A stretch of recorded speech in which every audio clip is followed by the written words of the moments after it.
Coming up on this edition of JSU22 Newswatch. An annual marathon in Boston ends in terror. Paying tribute to global icon Nelson Mandela. And when you refuse to play, somebody must pay. The fallout from the Greenling no-show at this year's homecoming game. JSU22 Newswatch starts right now.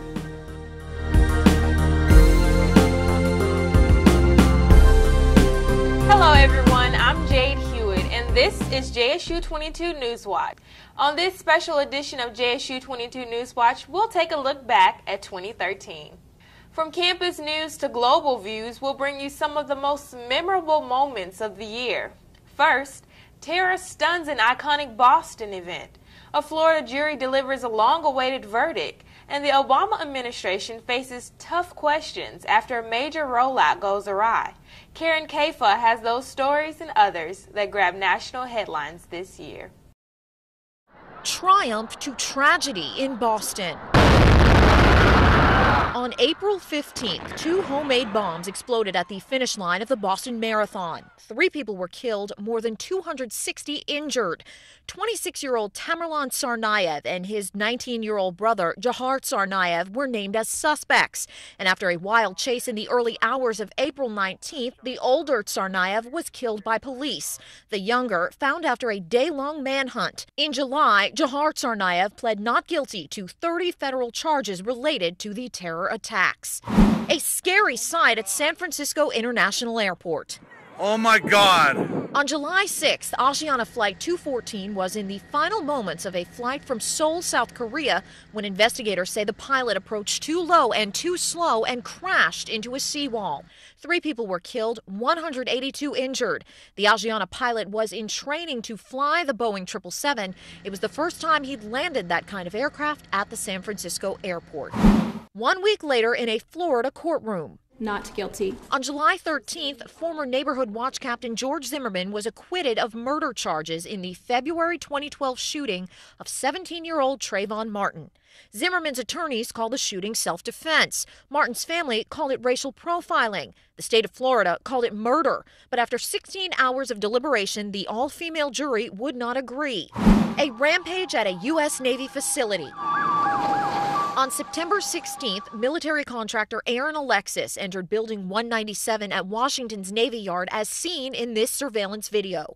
After ducking into a bathroom and emerging with a shotgun, Alexis shot for 30 minutes before police found and killed him. 12 others were killed in the attack. The investigation uncovered a number of red flags about Alexis. In the weeks prior to the attacks, he'd complained of hearing voices and of trouble sleeping.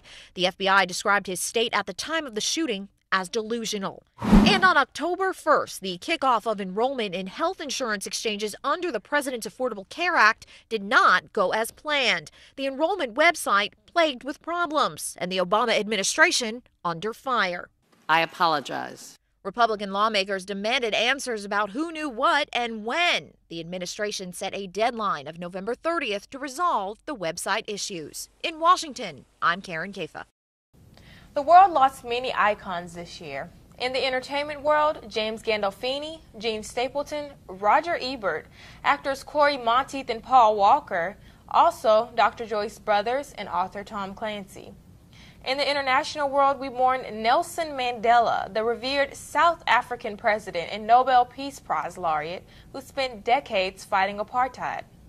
JSU22 Newswatch reporter Courtney Christopher Page joins us live in our newsroom with more. Courtney? Thanks, Jade. Nelson Mandela was an international icon. He served as the country's first black president after spending 27 years in prison. He died early this month at the age of 95. JSU celebrated the life of Mr. Mandela with a program of music, dance, and tributes. He was born on July 18, 1918, until his death on December 5, 2013. Nelson R. Mandela was a South African anti-apartheid revolutionary, politician, and philanthropist who served as President of South Africa from 1994 to 1999. He was South Africa's first black chief executive and the first elected in a fully representative democratic election. JSU22 Newswatch spoke with several individuals that knew Mandela and reflected on his life and legacy. And I know that one of the things that we should have foremost on our mind now is the passing of our great leader, Nelson Mandela. I had the good fortune of living at the time when Nelson's influence had permeated a lot of young people. Nelson Mandela was a man of conviction. He had the opportunity to get out of jail and sent a couple of times on the same conditions, but he wouldn't accept those conditions. And we use Nelson Mandela's name as a metaphor. That is, do the Nelson Mandela meant stay in jail without bail. And Nelson Mandela has become a symbol of hope and freedom for the whole world. And what I remember about Nelson Mandela, well, the first thing that I thought about when he died was we lost a great person. After 10 days of mourning, Nelson Mandela was buried in his hometown of Cunu, South Africa. Jade. JSU22 Newswatch reporter Courtney Christopher Page. Thank you, Courtney. 2013 was a year of historical reflection. JSU joined others in June to commemorate the 50th anniversary of the death of Medgar Evers. The civil rights leader was gunned down in the driveway of his Jackson, Mississippi home in June of 1963. The Black Tie Tribute Gala was the culminating event held at the Jackson Convention Complex. This star-studded tribute honored the life and legacy of Medgar Evers and also recognized other civil rights legends. There were tributes from civil rights icons Vernon Jordan and others. And guests were entertained by Mississippi blues legend B.B. King and gospel recording artist Tamla Mann.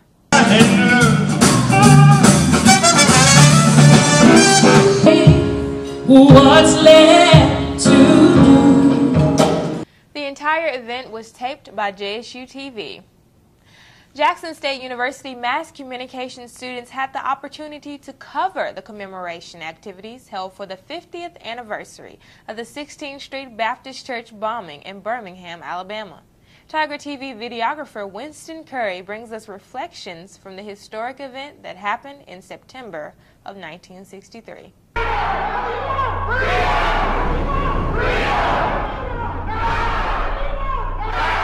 We all owe a debt of gratitude to these 4 little girls, and for them to finally take their proper place as heroines, true heroines of the civil rights movement, is indeed a long time coming.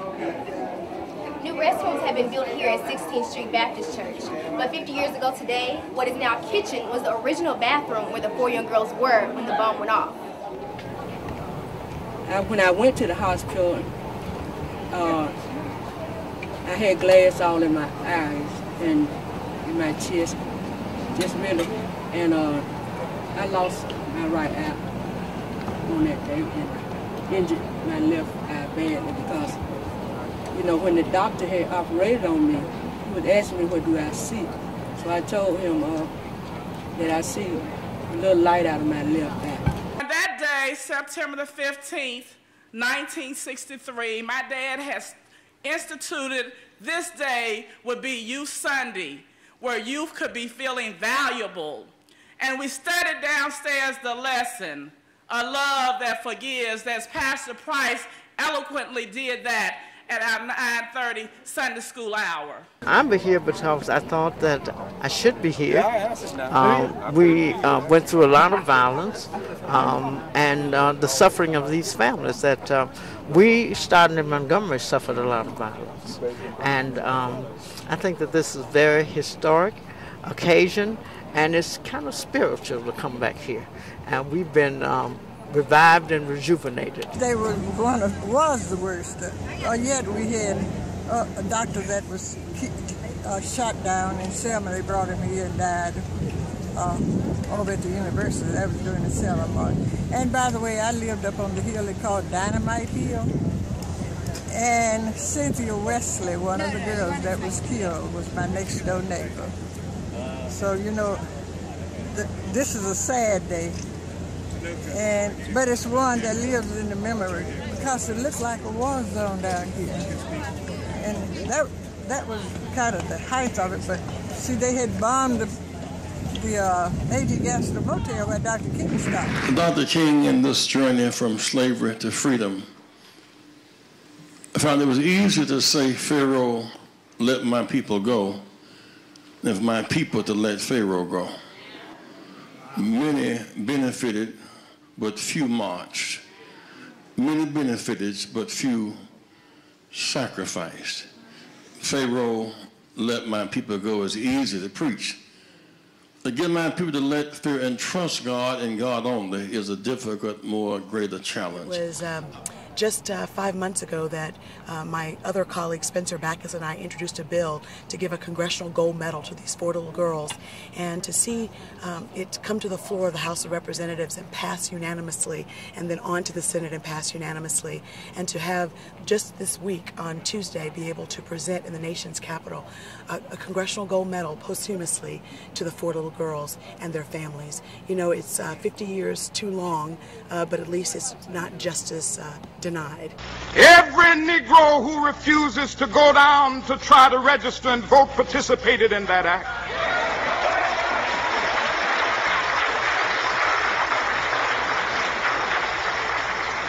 What murdered these 4 girls?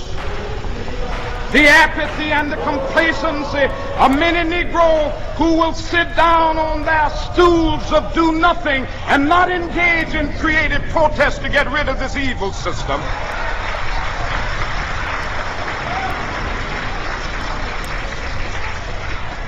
What murdered these 4 young girls was the Negro business and professional individual who's more concerned about his job.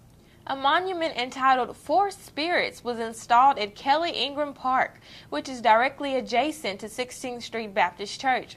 The 4 Spirits statues pay tribute to Carol Robertson, Denise McNair, Addie Mae Collins, and Cynthia Wesley. The Birmingham bombing is a reminder about the importance of preserving the ideals of liberty, equality, and justice, all embodied in the Constitution. Jackson State University is one of the many schools to celebrate Constitution Day in 2013. This year's guest speaker was CNN political contributor and Democratic strategist Donna Brazile. Brazile brought greetings from the White House and a political update from President Obama. During her speech, she talked about America's past, present, and future regarding the right to vote, the freedom of speech and gun laws according to the Constitution. Rights appear in the same amendment, and so they are intertwined and connected. That makes sense if we are to understand our history again. Brazile says she is forever grateful for the opportunity for Americans to relive those words and reawaken what they mean in our own lives. JSU made history this year thanks to the iPad initiative implemented in 2013. The initiative revamped the learning culture at JSU, and the transformation didn't go unnoticed. Technology powerhouse Apple has recognized Jackson State University as an Apple Distinguished School. Now in its 2nd year, JSU's iPad initiative provides incoming freshmen with a brand new iPad to enhance their learning experience. Research shows that due to this technology initiative, there has been a 7% rise in student performance, attendance, and classroom engagement. The HBCU continues to expand its technological resources with its very own Apple-authorized campus store on the way. JSU is also expanding learning opportunities geographically. The university opened the Madison, Mississippi campus earlier this year. And under the leadership of President Carolyn Myers, JSU experienced its largest enrollment in 2013. When we come back, we'll tell you about some campus events that had faculty, staff, and students shouting encore. And we'll show you why home is where the heart is when it comes to a homecoming at JSU. You're watching JSU22 Newswatch on Tiger TV. Don't go away.